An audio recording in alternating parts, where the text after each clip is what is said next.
Good evening, ladies and gentlemen. This is Bill Stern speaking to you tonight from Hollywood, California. Bill Stern, the Colgate Shave Cream Man, is on the air. Bill Stern, the Colgate Shave Cream Man, with stories rare. Take his advice and you'll look keen. You'll get a shave that's really clean. You'll be a Colgate brushless fan. The 479th edition of the Colgate Shave Cream Sports Newsreel. Featuring America's most famous collector of yarns and stories, radio's #1 sports reporter, Bill Stern. Good evening. Tonight, as usual, we bring you stories, some legend, some hearsay, but also interesting. We'd like to pass them along to you. We're broadcasting tonight from Hollywood, California, and we're in Hollywood getting ready to broadcast tomorrow's Harbor Bowl football game between Nevada and Villanova. Our guest tonight is the famous motion picture star, Mr. George Raft. But before you meet George Raft in person, here is Real One. Tonight, even though I'm in Hollywood, the land of broken promises, here's one New Year's resolution that any man can keep. That is, to treat your face to shaves that leave your face feeling really comfortable afterward. How do you do it? By using Colgate Brushless Shaving Cream. Try it now on this swell proposition. There is $1 cash that says Colgate Brushless will win you in a flash. And here's why. Because it's light and fine textured, Colgate Brushless completely surrounds, softens, and supports each bristle better than greasy, heavy creams. No matting down, no clogging. Your razor doesn't skid or skip when you use Colgate Brushless, but cuts through clean and smooth. You'll see the difference that light, fine texture a Colgate Brushless Shaving Cream makes. Colgate Brushless gets whiskers so soft there's no razor pull, no aftershave tenderness. Your beard comes off slick and smooth, and your face feels cool and refreshed afterward. Yes, sir, for a face-happy New Year, get a large or giant-sized tube or jar of Colgate Brushless Shaving Cream. Use it 1 week. If that doesn't convince you that Colgate Brushless is tops in shaves, just send the carton top back to me, Bill Stern, care of Colgate, Jersey City, Zone 2, New Jersey, and you'll get $1 back, but quick. Now, how's about it? There's $1 cash, says Colgate Brushless wins you in a flash. Reel 2, 1948 in review. Ladies and gentlemen, tonight we're broadcasting from Hollywood, California on this, the last evening of 1948. This is New Year's Eve. In a few moments, 1948 will be just a memory. But before this year does become history, let's go back and review the great sports stories of the past year. Remember, some of these are legends, others hearsay. Here they are. Stories that you may have heard during this past year. Memories that must not be forgotten on this, the last night of 1948. 1948 passes in review. The biggest story of this passing year was the death of Babe Ruth. Babe Ruth, the orphan boy who became the idol of every child, the hero of a nation, the greatest baseball player of all time. Yet, you know, whenever I mention the name of Babe Ruth, I think of a strange story that we told this year, even though actually it was a story that began many years ago.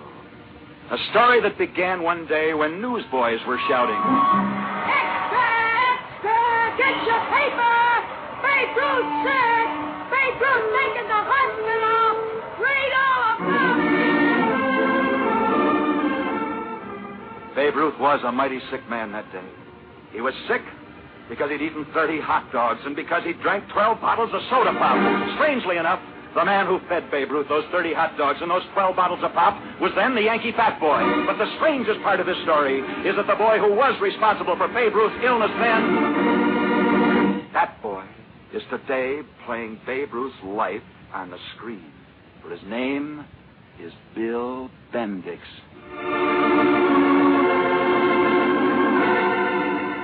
The next story we told in 1948 took place on February the 20th. This was the story of a great wrestler who came out of the University of Pennsylvania, a wrestler named Bob Ullman. Bob Ullman went on to become a great sports announcer. And as he said on this program last February, "Yes, I'm a sports announcer. I broadcast wrestling matches, track meets, and football games." That's the story. The story of a great wrestler who became a great sports announcer. Today, as he said, he broadcasts all kinds of sports events, despite the fact that he is blind. Let's continue with our memories of the great sports stories of this passing year. On this, our last broadcast of 1948. Do you remember the story we told on August the 6th? Then we were in London, England, broadcasting the 1948 Olympic Games. In London at that time, Two British prize fighters, Herbert Bailey and George Pawson, were scheduled to fight. But what the crowd did not know was that George Pawson had agreed to take a dive in the second round. The fight was a fake. In the second round, George Pawson did fall to the canvas just as he'd agreed to do. Not a blow had been struck. A fallen fighter lay on the floor, and while he was being counted out, he winked up at the referee to show that he was all right. And yet when the referee finished the count and went to help this fallen fighter back to his feet, this fighter who was not hurt, who was only lying on the floor only because he'd agreed to throw that fight and who had fallen to that floor without a single blow being struck, was dead.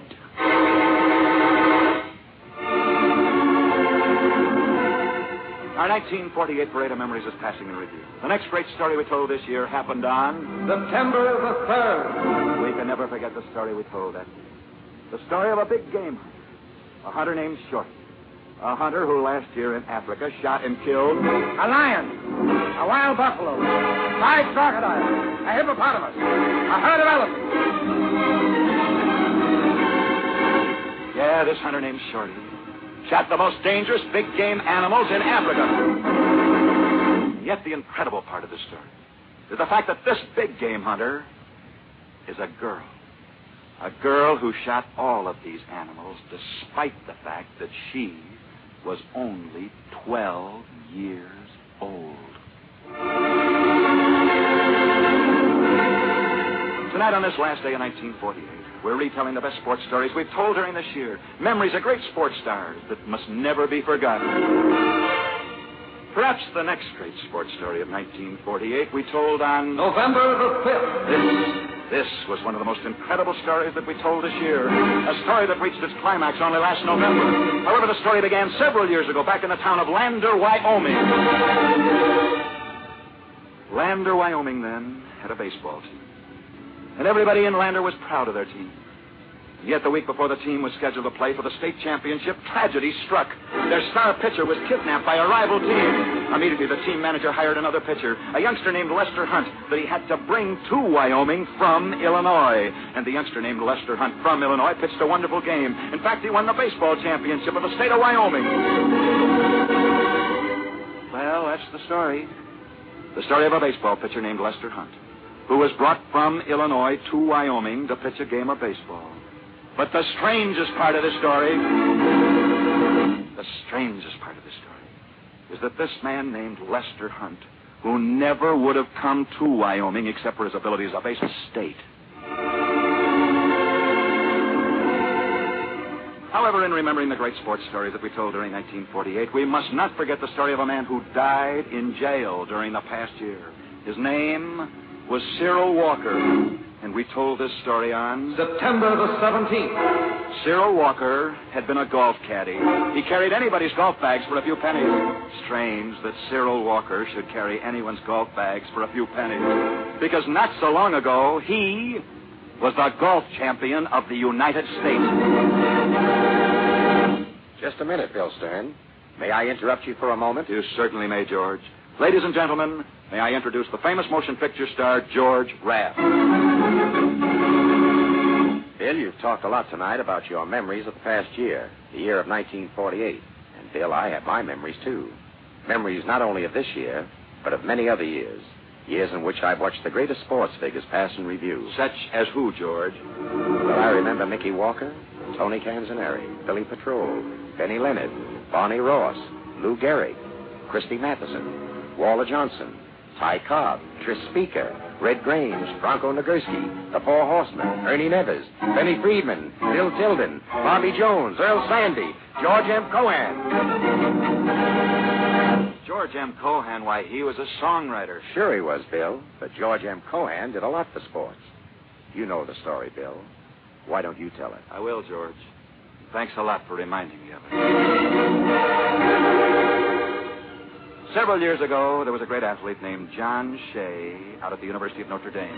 He was such a great athlete that finally a dinner was given in his honor. A dinner at which the toastmaster was the famous George M. Cohan. That night, as George M. Cohan got up to speak, he said, Ladies and gentlemen, we're here to pay tribute to John Shea of Notre Dame. I wish I could say that his great athletic records will last forever, but they won't. Someday someone will come along and beat these records. That's true in sports, but it's not true in my business. I'm a songwriter, and if I write a great song, it does last. Since John Shea is musically inclined, I'd like to suggest that he devote himself to creating music that might last, rather than athletic records that will not last. John Shea of Notre Dame was impressed with what George M. Cohan had said that night. That's why later on, back in George M. Cohan's apartment, he and Mr. Cohan stood around the piano talking of music. And in that room that night, under George M. Cohan's guidance, John Shea began a song that was destined to become America's best-known college march, for it was this night that John Shea wrote the song that's inspired the men of Notre Dame. While my loyal sons are marching onward to victory.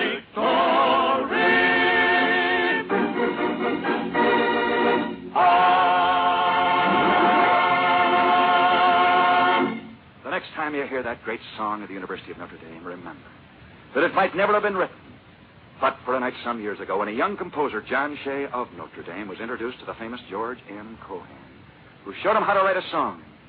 Showed him how by writing a song himself that same night. A song that's lasted just as long as Notre Dame's Victory March. For it was on this same night in that same room that Notre Dame's song was written, that George M. Cohan wrote his immortal song. It's a grand old flag. On the grand old flag should old acquaintance be forgot and never brought to mind.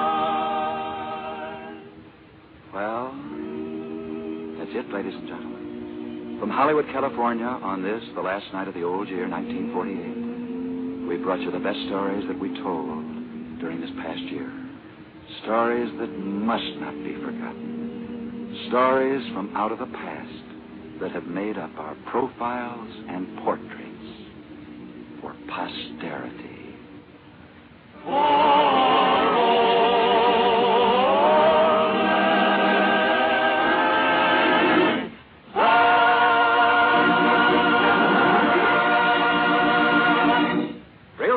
Since we're broadcasting from Hollywood tonight, here's the best in the far west, Don Stan. Men, a shaving cream has to be mighty good to make a proposition like this. There's $1 cash, says Colgate Brushless wins you in a flash. Try it and see for yourself. You'll discover this. Because it's light and fine textured, Colgate Brushless completely surrounds, softens, and supports each bristle better than greasy, heavy creams. There's no matting down, there's no clogging. Your razor doesn't skid or skip when you use Colgate Brushless. It cuts through clean and smooth. Yes, that light, fine-textured Colgate Brushless really fixes tough whiskers, makes shaving wonderfully fast, slick, and easy, and leaves your face feeling delightfully relaxed and comfortable. Tomorrow, buy a large or giant-sized tube or jar of Colgate Brushless shaving cream. Use it a week. If you are not convinced that Colgate Brushless makes shaving right for you, then I'll send you $1. Just mail the carton top back to me, Bill Stern, care of Colgate, Jersey City, Zone 2, New Jersey. Now, how's about it? There is $1 cash, says Colgate Brushless wins you in a flash. That, ladies and gentlemen, is the 3-0 mark for tonight. We've been broadcasting tonight from Hollywood, California. Next week we'll be back, same time, same stations, also from Hollywood, when our guest will be Eddie Cantor. See you then. And until then, I'll be seeing you on the screen in the news of the day newsreels at your favorite Lowe's or Associated Theaters. Now, till next Friday night at the same time, when our guest will be Eddie Cantor, this is Bill Stern wishing you all a good night from Hollywood. Bill Stern, the Colgate Shaving Man, is on his way. Bill Stern, the Colgate Shaving Man, had lots to say. He told you tales of sport heroes, the inside dope he really knows. So listen in next Friday night. COLGATT. Tomorrow night over NBC, hear Colgate's Hour of Fun. Hilarious Judy Canova, followed immediately by a day in the life of Dennis Day. George Raft, who appeared on this program tonight, may soon be seen starring in his latest picture, Outpost in Morocco. The Bill Stern Show tonight came from Hollywood, California. This is NBC, the national broadcasting company.